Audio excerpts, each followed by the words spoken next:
Dennis and Josie were lovers. Not that they actually made love, not anymore. They hadn't made love for the last 4 years. Neither of them had been capable of it. Dennis was into bliss, and Josie was a game head. Dennis huddled in the shop doorway, tugging the remnants of his plastic Macintosh around his knees for warmth, his hangdog eyes searching the busy Mimean street for a roll. Even though it was cold, he was sweating. His stomach had bunched itself into a fist and was trying to punch its way out of his body. He hadn't eaten for 2 days. His last meal had been a slice of pizza he'd stolen off a drunk Astro. But it was a different kind of hunger that was gnawing him now. He took out a long, empty polythene bag and licked pathetically at its already well-licked insides. Dennis had a second-class degree in biochemistry, though if you asked him now, he probably couldn't even spell biochemistry. Josie was sitting by his side, laughing. She'd been laughing for nearly an hour. Her long, once blonde hair was matted into a series of whips, which lashed at her pale, grimy face as she tossed her head, giggling idiotically. Of the two, she was the really smart one. Josie had a first-class degree in pure mathematics. Only right now, she couldn't even have counted her legs. They'd met at the New Zodiac Festival 6 years earlier, when the Earth's polar star had changed, and the entire zodiac had to be realigned. Everybody shifted one star sign forward. Josie had moved from Libra to Scorpio, and Dennis had changed from Sagittarius to Capricorn. It was a turning point in both their lives. They both felt so much happier with their new star signs, and along with the other 5,000 or so space beatniks who'd gathered for the 4-day festival in the Sea of Tranquility, they'd taken many, many drugs, and talked about how profoundly the shifting constellations had changed them, and how maybe the Druids were the only dudes who'd ever really got it right. Now they were on their way to Neptune for Pluto's solstice, when Pluto took over from Neptune as the outermost planet of the solar system.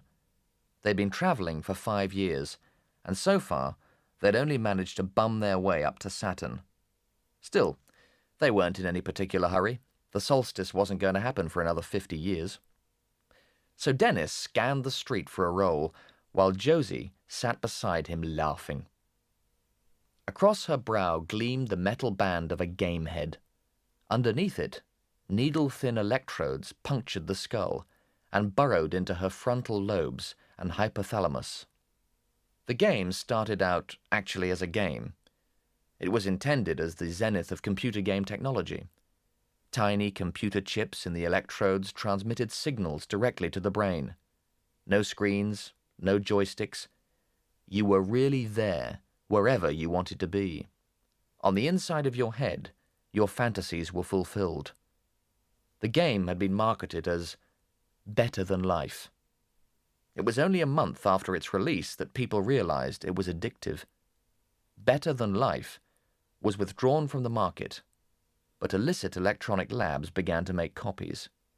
It was the ultimate hallucinogenic, with only one real major drawback. It killed you. Once you entered Better Than Life, once you put on the headband and the needles wormed into your mind, it was almost impossible to get out. This was partly because you weren't even aware you were in Better Than Life in the first place. The game protected itself, hid itself from your memory. Your conscious mind was totally subverted, while your body slowly withered and died. At first, well-meaning friends tried to rescue gameheads by yanking the headset out of the skull, but this always resulted in instant death from shock. The only way out of the game was to want to leave it. But no one ever wanted to leave. Most gameheads, unable to look after themselves, died very quickly. But Josie had Dennis, and Dennis at least shared his food with her and kept her alive. When Josie first bought the headset from a South African game dealer on Callisto, she'd urged Dennis to get a set too. She wanted to try multi-using, when 2 or more headsets were connected together so the users could share the same fantasy. But Dennis was into bliss. Bliss was a unique designer drug. Unique for two reasons. The first was that you could get addicted to bliss just by looking at it, which made it very hard for the police to carry out drug busts. The second was its effect. It made you believe you were God. It made you feel as if you were all-seeing, all-knowing, eternal, and omnipotent. Which was laughable, really, because when you were high on bliss, you couldn't even lace your shoes. The bliss high lasted 15 minutes, and coming down, the resulting depression lasted 25 years. Few people could live with it, so they had to take another belt. Dennis took off his boot and unrolled a second polythene bag, which contained a teaspoonful of the soil-colored substance, and toyed with it pensively.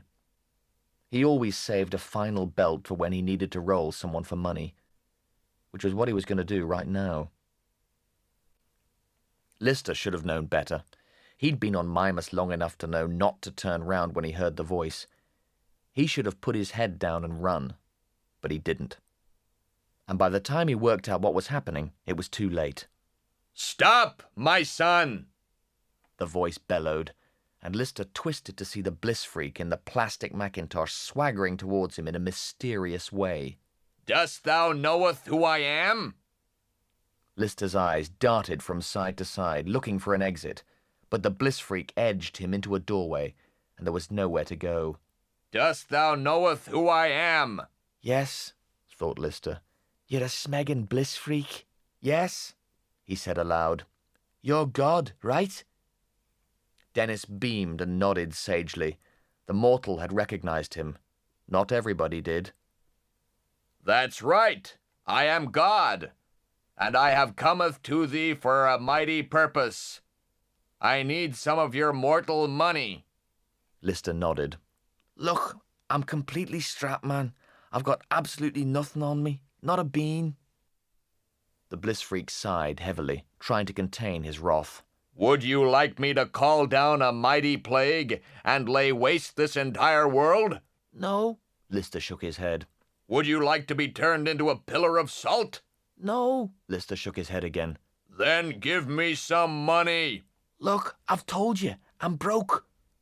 The bliss freak stuck his right hand into the pocket of his ragged raincoat. "I've got something in here that can hurt you." Lister eyed him up and down. He wasn't that big, actually. And what did he have in his raincoat pocket that could hurt him? A lightning bolt? He decided to stand his ground. "I don't believe you," he smiled pleasantly. The bliss freak took his hand out of his pocket and showed Lister what he had in there that could hurt him. It was his fist. He swung it round, hitting Lister on the side of his face. The punch had no strength, but it took Lister by surprise, and he banged his head against the edge of the doorframe and went down.